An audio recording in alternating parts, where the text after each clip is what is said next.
चला नमस्कार विद्यार्थी मित्रांनो. आपण बघत आहोत NMS ची काय आपली प्रॅक्टिस चालू आहे क्वेश्चन पेपरचं. तर क्वेश्चन नंबर काय आपण 34 आहे पेपर 2 मॅथ्सचा, बरोबर. मेंटल ॲबिलिटी टेस्ट चालू आहे आपलं. त्याच्यामधलं काय क्वेश्चन पेपर 34 मागच्या वर्षीचे आपण काय काही क्वेश्चन काय कव्हर करतोय, जेणेकरून तुम्हाला समजायला पाहिजे कोणकोणत्या टाईपचे क्वेश्चन येतात परीक्षेमध्ये. 8वीचं चालू आहे आपलं 8चं NMS चं. चला तर हे काय आपल्याला दिसतंय 3 ठोकळे, बरोबर. ठोकळे 3 आहे. ए ते एफ आहे. काय आहे? A B C D E आणि एफ. किती आहे? 6 अक्षर आहे, बरोबर. तर ठोकळ्याची काय आहे अक्षराची मांडणी काय निरीक्षण करायचं आपल्याला आणि काय दाखवायचं आपल्याला ई या अक्षराच्या पृष्ठाच्या विरुद्ध पृष्ठावर कोणते अक्षर येईल. आता हा ई आहे, ईच्या अपोजिटचा कोणता अक्षर येईल ते आपल्याला दाखवायचं आहे. आता याच्यात काय दिसतं आपल्याला ई बी सी, बरोबर. हा पहिला ठोकळा. एफ सी बी, बरोबर. हा दुसरा ठोकळा आणि ई डी ए हा काय तिसरा ठोकळा. आपल्याला त्याच्यात काय कॉमन दिसते बघा.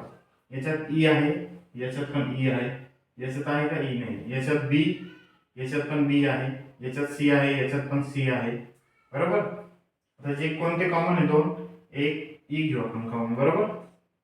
आपल्याला काय पाहिजे? ई पाहिजे. आता ई आहे, बरोबर. ई ई ई कुठे आहे असा? ई कुठे आहे? आता वरच्या भागाला आहे, बरोबर. आपल्याला काय पाहिजे? अपोजिटचं पाहिजे. अपोजिटचं कोणतं ठोकळ, कोणतं अक्षर येईल ठोकळ्यावरती ते पाहिजे. आणि ईचं काय आहे? या साईडला काय आहे? ए, बरोबर. आता ई इथं पण आहे, तर ईच्या या साईडला काय? सी आहे. म्हणजे एच्या अपोजिटला काय? सी आहे. एच्या अपोजिटला काय? सी आहे.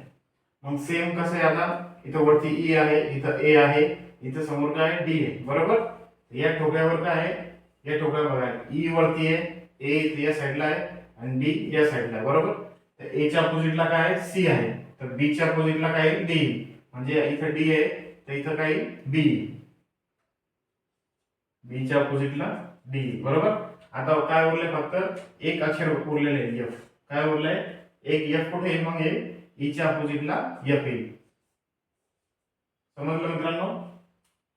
विद्यार्थी मित्रांनो समजलं का नाही? बघा, ई च्या अपोजिटला काय आहे? एफ आहे. ए च्या अपोजिटला काय आहे? सी आहे आणि डी च्या अपोजिटला काय? बी आहे. तर याप्रमाणे आपण काय ठोकळ्याचे प्रश्न सॉल्व्ह केला आहे. ईचं काय येईल? ईच्या विरुद्ध दिशेला काय आहे? विरुद्ध पृष्ठावर काय आहे? एफ आहे. चला नेक्स्ट व्हिडिओ बघू आपण पुढच्या व्हिडिओमध्ये दुसरा क्वेश्चन दुसऱ्या टाईपचा. तोपर्यंत धन्यवाद. Thank you for watching.